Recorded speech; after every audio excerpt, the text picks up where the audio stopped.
Ads లేకుండా latest episodes చూడండి. నువ్వు చెప్పడం వల్ల మేము ఎందుకు పోరాటం చేయాలి? ధర్నాలు ఎందుకు చేయాలి?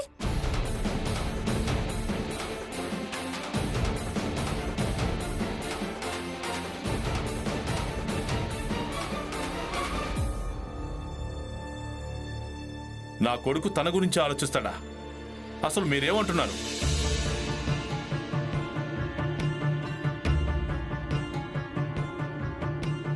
ఇతను ఒకవేళ అందరి గురించి ఆలోచిస్తే ఆ సరళ భరణం డబ్బులు ఇతనికి ఫీజు రూపంలో ఇచ్చింది కదా, అందులోంచి ఒక్క పైసా అయినా వీళ్ళందరికీ ఇచ్చేవాడు కదా, కానీ ఇవ్వలేదు. ఎప్పుడు ఆ నరోత్తమ్ జోషిని శత్రువు అంటూ ఉంటారు, కానీ ఇప్పుడు తన ఇంట్లోనే చాకరీ చేసి ఇద్దరు డబ్బులు సంపాదించి తెచ్చారు. ఎప్పుడు చూసినా అందరికీ ఉపన్యాసాలు ఇస్తూ ఉంటాడు, మనం తనకి వ్యతిరేకంగా పోరాడాలి అని. పెద్దొచ్చాడండి ఇలాంటి వాడు మీ కొడుకు. అత్తయ్య, ఆనంద్ బావ మందుల కోసం డబ్బులు కావాలి, అందుకే అక్కడికి వెళ్ళాం. అయినా పెద్ద జాతి వాళ్ళ దగ్గర పని చెయ్యొద్దని ఈయనెప్పుడు మనకు చెప్పలేదు కదా. అసలు మీరిద్దరు ఏ పోరాటం చేస్తున్నారు? నిస్సహాయత అవసరం వచ్చిందంటే తన దగ్గరికి పని చేయడానికి వెళ్ళిపోవాలి, ఇక మిగతా సమయం అంతా నిందిస్తూ ఉండాలి. జీజాబాయ్, లోపలికి పద. నేను నిన్ను ఒకటి అడగాలి. నేను మౌనవ్రతం చేస్తున్నాను.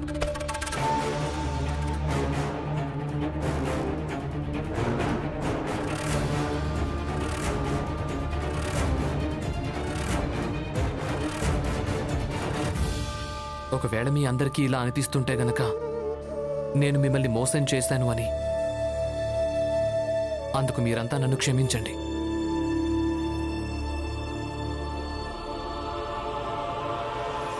ఆగు భీమరా,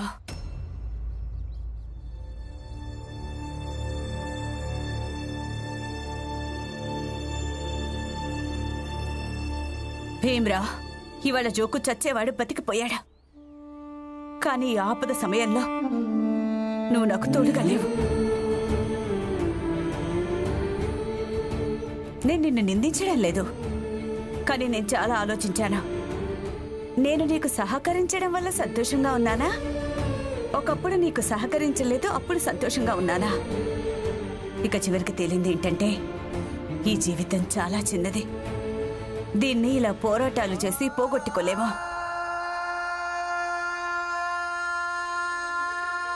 నువ్వు చేసే పోరాటం తప్పో లేక ఒప్పో అది నాకు తెలీదు, కానీ మేము ఒకప్పుడు ఎలా ఉన్నామో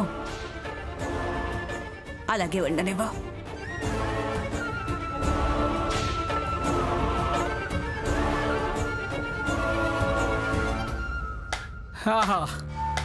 అద్భుతం, బాగుంది. నిజంగా అద్భుతమే జరిగింది కదా. ఆలస్యంగానైనా సరే మన ఆడవాళ్ళందరికీ ఇప్పటికైనా బుద్ధొచ్చింది.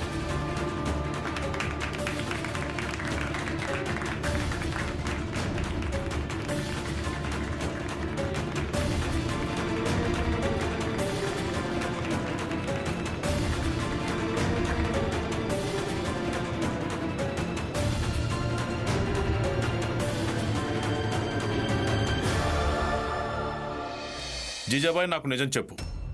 నువ్వు పుట్టింటి నుంచి డబ్బులు తీసుకొచ్చావని మీరా చెప్పింది. ఇక ఆ డబ్బుల్ని నువ్వందరికీ పంచిపెట్టావట. జీజాబాయ్, నువ్విలా మౌనవ్రతం పాటించడం వల్ల నా ప్రశ్నలు పూర్తయిపోవు. నా ప్రశ్నలకు జవాబు కావాలి. జీజాబాయ్ అడుగుతోంది నిన్నే.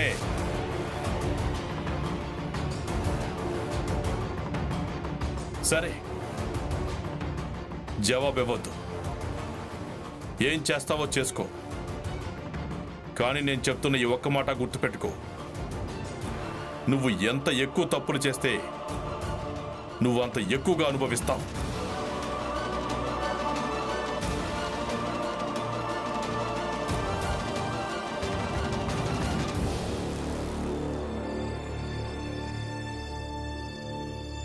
ఆడవాళ్ళందరూ భీమ్కి ఎదురు తిరిగారు. అది చూడడం చాలా ఆనందంగా ఉంది. మిగతావన్నీ సరే వదినా, కానీ పులియా భీమ్కి వ్యతిరేకంగా మారిపోయింది, అది కూడా ఇంత తేలిగ్గా. డబ్బులో చాలా శక్తి ఉంటుంది. సర్లే, ఏక తర్వాత ఏంటి జీజాబాయ్? ఇక తర్వాత ఏం జరిగినా సరే వదినా, అది రేపు పొద్దున్నే జరుగుతుంది. ఇప్పుడైతే అందరూ భీమ్కి దూరం అయిపోయారు, కానీ మనం ఈ దూరాల్ని ఇంకా పెంచాల్సి ఉంటుంది. ఎందుకంటే తర్వాత తన దగ్గరికి ఎవ్వరూ వెళ్ళకూడదు. అవును జీజాబాయ్, అన్నట్టు తెలిసింది నరోత్తమ్ జోషి విధవ చెల్లెలి పోరాటాన్ని కూడా పోరాటానికి ఉత్సాహపడుతున్నాడని. కానీ రమ ఇంకా రామ్జీ తనని ఆపేశారంట. ఇలాగే ఒక్కొక్కరుగా తనని అందరూ వదిలేసి వెళ్ళిపోతారు. దాంతో తన ధైర్యం కూడా సన్నగిల్లిపోతుంది. ఎక్కడి నుంచే తను పోరాటాలు చెయ్యాలి అన్న దెయ్యం కూడా వదిలిపోతుందేమో.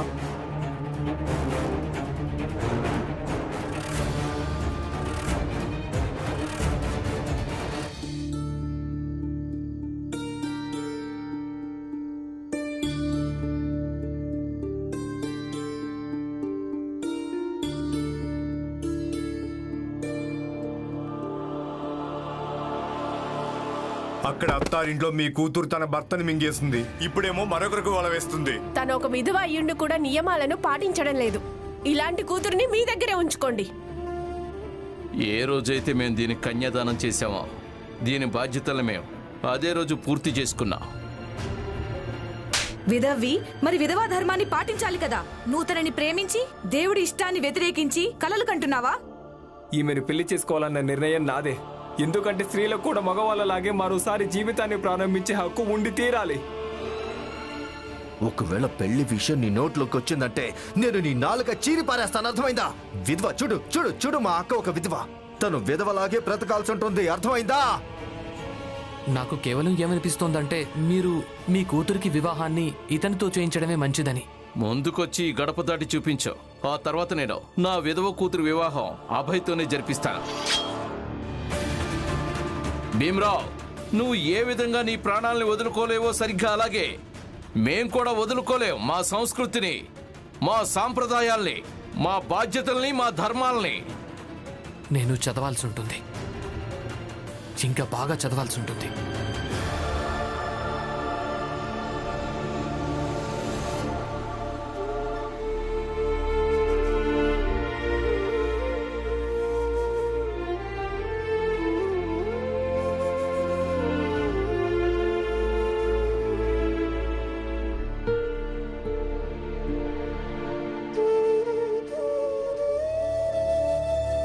ఈయన్ని ఎలా శాంతింపజేయాలి?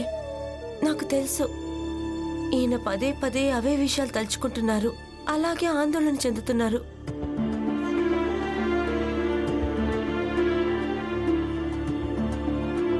రమా,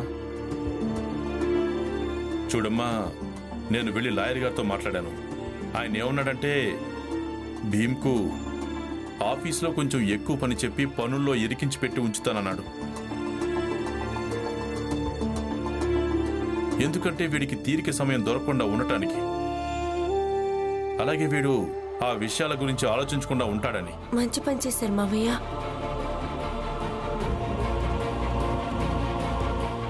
కానీ మావయ్య, నిర్మల గారి విషయం ఏంటి?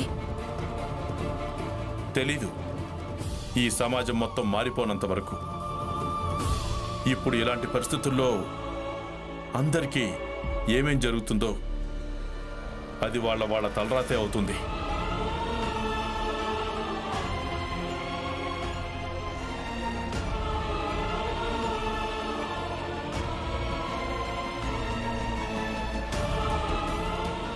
అంటే ఈ సమాజం మొత్తం మారిపోనంత వరకు మా ఆడవాళ్ల రాత ఇలాగే ఉంటుంది.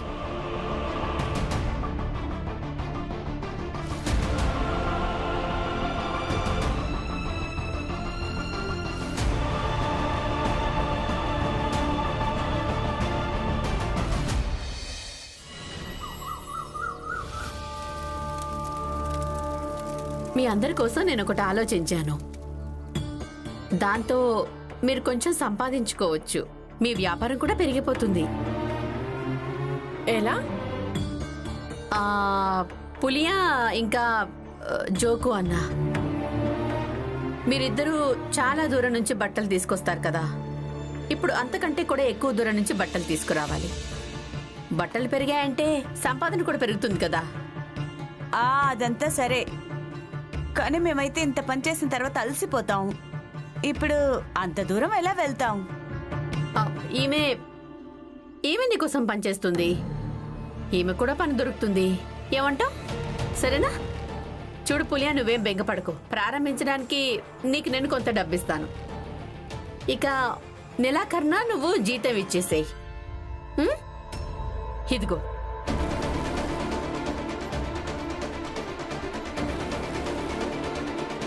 తీసుకో. తనకి సహాయం చేయండి. తీసుకో.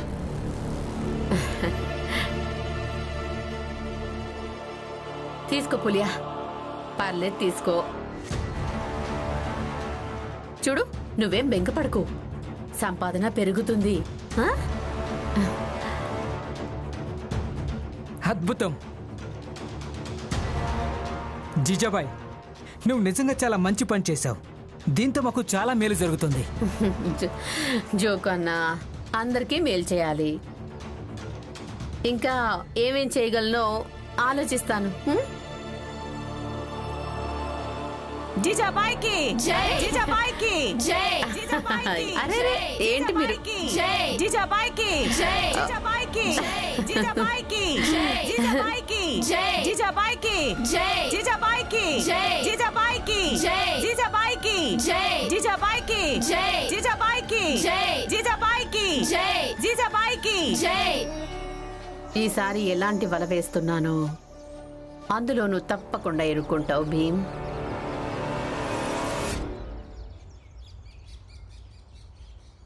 ఈ ప్రపంచంలో ఎలాంటి వ్యక్తులున్నారో, ఎవరైతే నిన్నటి దాకా మీకు తోడుగా ఉన్నారో ఈరోజు వాళ్లే అత్తయ్యకు జయ జయ గానాలు పలుకుతున్నారు. ఏం పర్వాలేదు రమా. వ్యక్తికి ఒక ప్రవృత్తి ఉంటుంది. తన లాభ నష్టాల లెక్కల్ని వర్తమానంలో తేల్చుకోవాలనుకుంటాడు. ఇక అందులో ఎలాంటి తప్పు కూడా లేదు. తప్పు లేకపోవడం ఏంటి? తప్పు ఉంది. ఆ తప్పేంటంటే మీ తోడు వదిలేసి వర్తమానంలో లాభాల్ని పొందొచ్చు, కానీ తరాలను చక్కబెట్టడం కుదరదు. ఇక ఎవరు మంచి వ్యక్తి అంటే అందరి కోసం నిలబడేవాడు. కావాలంటే ఈ సత్యాన్ని మర్చిపోవడానికి ఎంత ప్రలోభ పెట్టినా సరే. అయినా మీకు తెలుసా, అత్తయ్య తన పుట్టింటి నుంచి డబ్బు తీసుకొచ్చి ఎందుకు పంచుతుందో? తను పంచడం లేదు, ప్రలోభ పెడుతుంది. ఇది చాలా పెద్ద తప్పు. అలాగే అత్తయ్య వలలో ఇరుక్కుని ఆడవాళ్ళందరూ తప్పు చేస్తున్నారు. చివరికి పులియా పిన్ని కూడా తప్పు చేస్తుంది.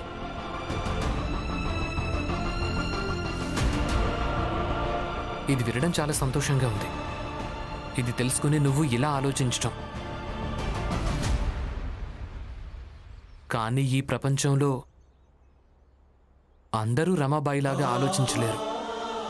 ఈ ప్రపంచంలో చాలా వరకు స్త్రీలు రమాబాయిలాగా అసలు ఉండనే ఉండరు. ఇక ఈ విషయాన్ని మనం అంగీకరించి తీరాలి రమా. ఎక్కువగా ఆలోచించొద్దు.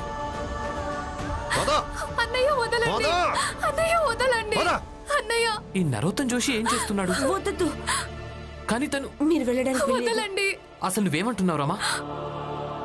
ఇదంతా చూస్తూ కూడా మనం కళ్ళు మూసుకుని ఇక్కడి నుంచి వెళ్ళడానికి వీల్లేదు. నువ్వు ఇంకేం మాట్లాడొద్దు. నువ్వు నాతో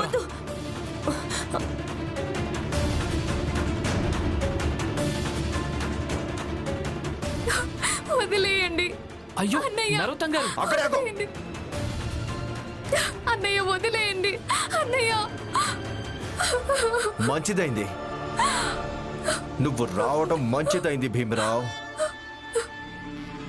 ఈ రోజు నేను మా సంప్రదాయాల్ని అలాగే మా సంస్కృతిని ప్రత్యక్షంగా చూపిస్తాను, చూడు. కానీ మీరు ఆమె చేతుల్లో ఎందుకు ఇలా కట్టి పడేసి ఉంచారు? ఎందుకంటే నీలాంటి భ్రష్టు పట్టిపోయిన వాళ్ళు కోరుకున్నా కూడా దీన్ని మా సామాజిక ఆచారాల నుంచి దూరంగా తీసుకెళ్లకూడదని భీమరావ్. బాగుంది, చాలా బాగుంది జోషి గారు. నేను మిమ్మల్ని ఈ విషయంలో అభినందిస్తున్నాను.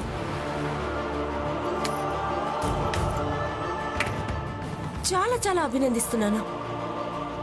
చూడండి, ఏ చెల్లెలు మీ చేతికి రాఖీ కట్టిందో ఆ చెల్లెల చేతుల్ని తాడుతో కట్టేశారు. బాగుంది. నరోత్తం గారు, ప్రతి రాఖీ పండుగ రోజు మీరు తనకు రక్షణ ఇస్తానని మాటిస్తారనుకుంటా. కానీ ఈ రోజు మీరే తనకు అతి పెద్ద ప్రమాదంగా మారిపోయారు. మీకు సిగ్గనిపించట్లేదా? భీమ్,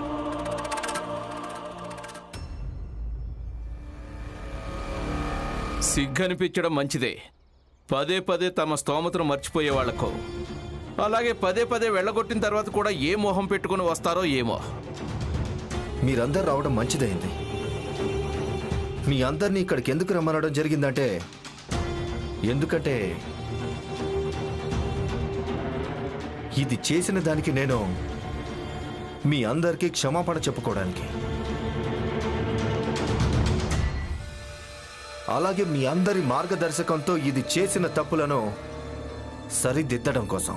నా భర్త చనిపోతే అందులో నా తప్పేముందని మీరందరూ నన్ను శిక్షించడానికి. ఏ కుటుంబంలోని కూతుళ్ళు తమ సంస్కారాలను మర్చిపోతారో అది తన కుటుంబ విషయంలో లేదా తన తల్లిదండ్రుల విషయంలో చాలా పెద్ద పాపం చేసినట్టు. ఇక ఆ పాపం మా వల్ల జరిగింది. ఇక ఈ విషయంలో నేను మీ అందరికీ క్షమాపణ చెప్తున్నాను. అసలు మీరేం మాట్లాడుతున్నారు? ఈమె భర్త చనిపోతే అందుకు ఈమె సంస్కారహీనురాలు ఎలా అవుతుంది? రమా, నీ భర్తని ఇక్కడి నుంచి తీసుకుని వెళ్ళు. వద్దు, వీడు ఇక్కడే ఉండాలి. ఇక్కడే ఉండి చూడాలి. అలాగే అర్థం చేసుకోవాలి, విధవ ధర్మాన్ని పాటించకపోవడం కూడా మన ధర్మానికి విరుద్ధమని.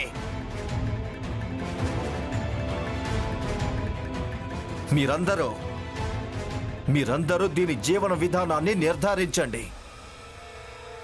ఈ రోజు నుంచి ఇది మీరు నిర్ధారించిన జీవన విధానాన్నే పాటిస్తూ ఉంటుంది.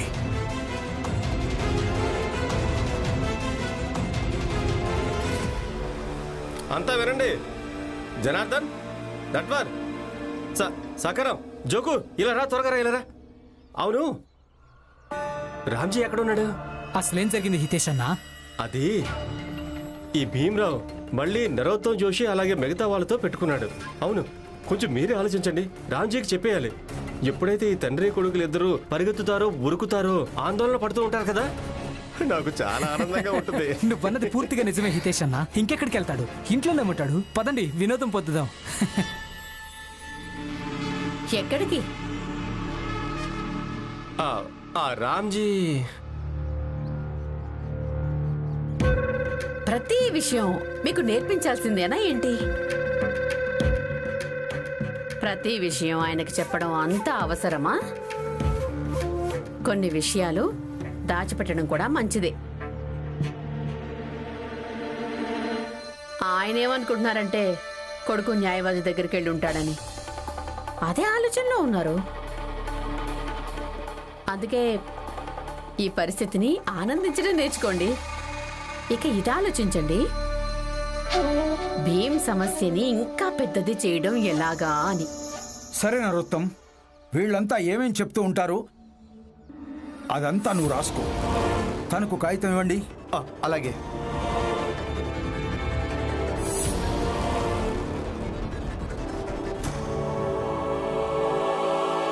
చెప్పండి. అలా చేయకండి. ఈమె దినచర్యను నిర్ధారించకండి. కొంచెం ప్రేమ చూపించండి. ఈమెకు కొంచెం సహకరించండి. తలరాత ముందే ఆమెకు చాలా అన్యాయం చేసింది. మీరందరూ కలిసి కాస్త మందైనా రాయండి.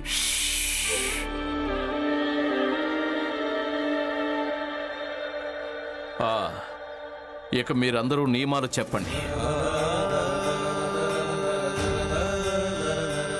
ఈమె తన మొత్తం సమయం పూజ పునస్కారాలు అలాగే భజన కీర్తనలు పాడాల్సి ఉంటుంది. రాయ్ పూజ పునస్కారాలు భజనలు కీర్తనలు పాడాల్సి ఉంటుంది. తిండి కేవలం సాదా తిండి, అది కూడా మసాలా లేకుండా. ఎందుకు మీరందరూ ఒకరి మీద ఇదే చేయాల్సి ఉంటుందంటూ దౌర్జన్యం ఎలా చేయగలరు అసలు? ఎందుకని? మీరు చాలా తప్పు చేస్తున్నారు. పదండి. ఆగో, ఇక్కడే ఉండాలి. నువ్వు ఇక్కడే చూస్తూ ఉండాలి. ఇంకా చెప్పండి. ఈమె భర్త మరణం తర్వాత ఈమె జీవితం సగం అయిపోయింది. అందుకే ఈ రోజు నుంచి ఈమె కేవలం సగం భోజనమే చెయ్యాలి.